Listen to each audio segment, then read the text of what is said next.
Hi viewers, welcome to our channel. இன்றைக்கி நம்ம சேனலில் என்ன ரெசிபி பார்க்க போகிறோன்னா, ரொம்ப ஹெல்த்தியான ஈவினிங் டைம் ஸ்நாக்ஸுங்க.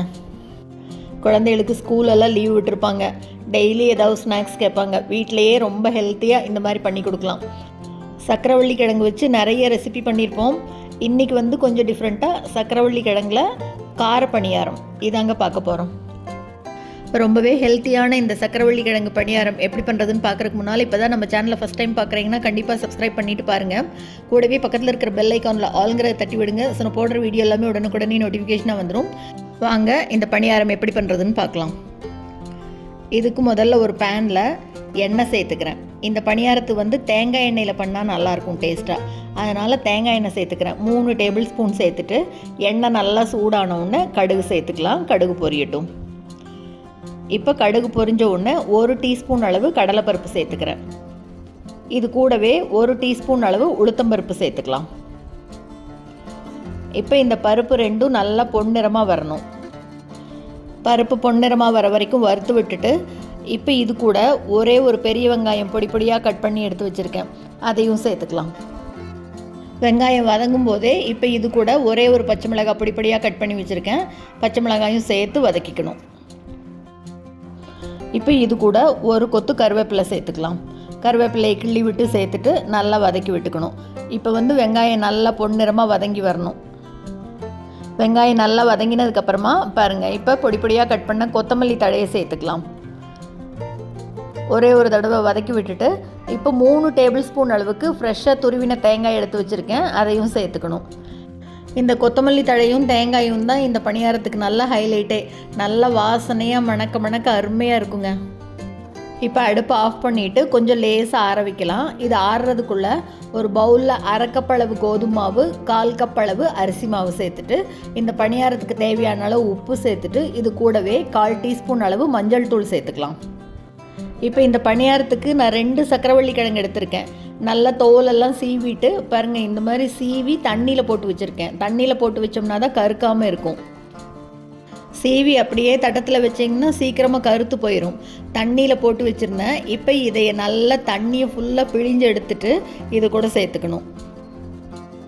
இந்த தண்ணி சேர்த்த வேண்டாங்க, நம்ம கலக்கும் போது வேறு தண்ணியை கலந்துக்கலாம். இது பாருங்கள், அப்படியே கலர் மாறி இருக்குது. தண்ணி மொத்தமும் பிழிஞ்சு விட்டுட்டு எல்லாத்தையும் அப்படியே சேர்த்துக்கலாம்.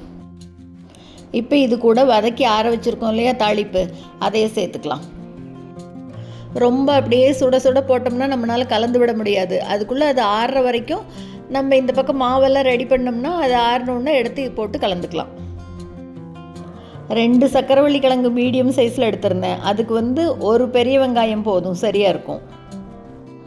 இப்போ ஒரு தடவை முதல்ல எல்லாத்தையும் கரண்டியில் அப்படியே லேசாக கலந்து விட்டுக்கலாம்.